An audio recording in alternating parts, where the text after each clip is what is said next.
Auxiliary auxiliary का बच्चों जानते हैं, जैसा कि हम क्रियाएं दो प्रकार की होती हैं, मुख्य क्रिया और सहायक क्रिया। मुख्य क्रिया मेन वर्ब, सहायक क्रिया हेल्पिंग वर्ब या ऑक्सिलरी वर्ब। तो ऑक्सिलरी का अर्थ होता है सहायक क्रिया। यहाँ डेफिनेशन में नीचे दिया गया है, it is called helping verb also. इन क्रियाओं को हम हेल्पिंग वर्ब यानी सहायक क्रिया भी बोलते हैं। ऑक्सिलरी और हेल्पिंग वर्ब दोनों एकदम समानार्थी है। अब हम आते हैं काइंड्स ऑफ ऑक्सिलरी देखते हैं। इस स्लाइड में हम देखेंगे ऑक्सिलरी के 3 काइंड्स दिए गए हैं, प्राइमरी ऑक्सिलरी, मॉडल ऑक्सिलरी और मार्जिनल ऑक्सिलरी। प्राइमरी और मॉडल ऑक्सिलरी का ज़्यादा यूज है, मार्जिनल ऑक्सिलरी भी यूज होती है। आगे हम देखेंगे इनमें कौन कौन सी सहायक क्रियाएं सम्मिलित हैं। प्राइमरी ऑक्सिलरी के मुख्यतः 3 वर्ब होते हैं, बी वर्ब, है वर्ब एंड डू वर्ब। अब हम देखते हैं कि बी वर्ब के भी में भी कई क्रियाएं हैं, है में भी कई क्रियाएं हैं और डू में भी कई क्रियाएं हैं। उसको हम नेक्स्ट स्लाइड में देखेंगे कौन कौन सी प्राइमरी ऑक्सिलरी हैं, बी, है और डू।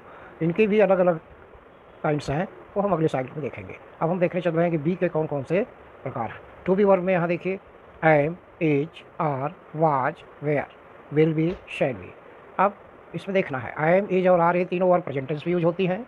वाज, वेयर ये पास्ट टेंस के लिए यूज होती हैं, जबकि विल बी और शैल बी फ्यूचर के लिए यूज होती है। ये यहाँ तीनों टेंस का टू बी वर्ब में यूज होता है। ध्यान देने की बात है, एम, इज, आर प्रेजेंट के लिए वर्तमान काल में अगर कोई कार्य हो रहा है जैसे I am running, a sleeping, what are you doing.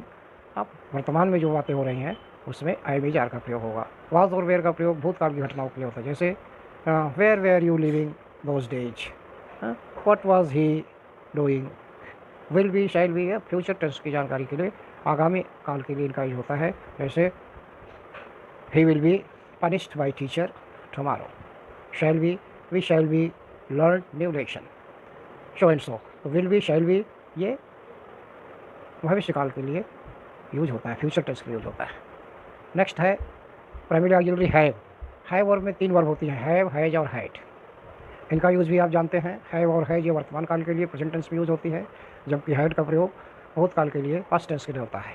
I, we, you, दे और यदि प्लूरल सब्जेक्ट है तो उसके साथ हैव का प्रयोग है, जैसे I have a plan, you have a dike, they have many friends. और हैज का प्रयोग if subject is in singular number, एक वचन करता है तो हैज का प्रयोग होता है, जैसे he has a dog, Ram has 2 friends, so and सो। आगे देखते हैं हैड का प्रयोग। इस हैड का प्रयोग भूतकाल में होता है, इसके लिए कोई भी सब्जेक्ट हो सकता है, singular number either plural number. They had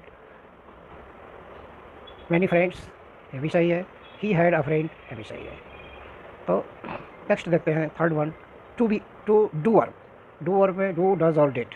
इसमें भी बच्चों डू और डज का यूज प्रेजेंट टेंस में होता है, जबकि डिड का यूज पास्ट टेंस के लिए होता है। जैसे do you like Apple, does she right English. और डिड का यूज पास्ट टेंस के लिए होता है, did he complete his homework, क्या उसने अपना होमवर्क पूरा किया था, तो डिड लगाएंगे। और डू और डज ये प्रेजेंट टेंस के लिए होता है। अब नेक्स्ट आता है मॉडर्न ऑक्सिलरीज। मॉडर्न ऑक्सिलरीज यहाँ आपको दिखाई पड़ रहा है, no, can, could, may, might, must, would, should, will, शैल।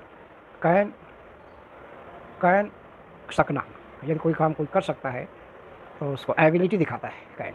और कुड जो है एबिलिटी, पास्ट में एबिलिटी दिखाता है भूतकाल के, जैसे आई कैन स्विम, मैं तैर सकता हूँ, लेकिन ही कुड स्विम, वह तैर सकता था, ऐसा हो जाएगा, भूतकाल के लिए कुड होता है।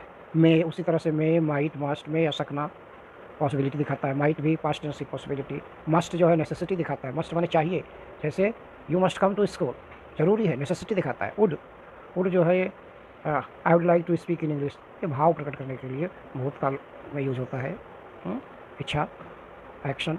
शुड मीन्स होता है चाहिए, शुड और मस्ट दोनों का अर्थ होता है चाहिए। मस्ट जो है ज़्यादा नेसेसरी कंपल्सिटी दिखाता है और शुड में थोड़ा सा कम है, शुड चाहिए, जैसे you should speak in English.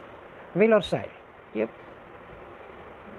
गागी gauge से हो जाता है अर्थ, और विल और शैल का यूज भविष्य काल के लिए फ्यूचर टेंस में यूज होता है। अभी आप लोग कन्फ्यूज हो गए कि विल और शैल जो था वो टू बी वर्ब में भी आया था, हाँ बिल्कुल सही है, वहाँ भी इसका यूज होता है और यहाँ मॉडल ऑक्सिलरी में होता है। डिफरेंस क्या है, मॉडल ऑक्सिलरी में तभी ये विल शैल होगा जब इसके बाद वर्ब का फर्स्ट फॉर्म आएगा, या जैसे ही विल ड्रिंक टी आता ही है, जितनी ही मॉडल ऑक्सिलरी है सबके साथ उसके बाद वर्ब का फर्स्ट फॉर्म आना कंपलसरी है।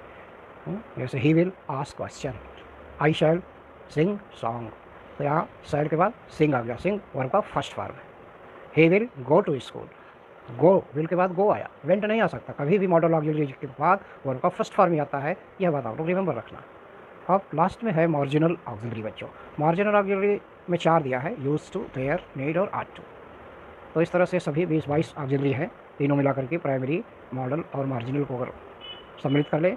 यूज़ टू का प्रयोग भी वैसे होता है, मॉडल ऑक्सिलरी जैसा ही होता है, इसके बाद वर्ब का फर्स्ट फॉर्म ही आता है, use to, there. Use to ये पास्ट हैबिट दिखाता है कि हम ऐसा किया करते, जैसे ही use to talk with me, मुझसे बातें किया करता था। डेयर, नीड, आट टू भी चाहिए के लिए यूज होता है, कोई नैतिक काम करने के लिए वहाँ आट टू का प्रयोग होता है, जैसे you ought to obey your parents, आपको अपने माता पिता की बात का पालन करना चाहिए, आज्ञा का पालन करना चाहिए। So we have completed the modal auxiliaries and marginal auxiliaries both. Thank you.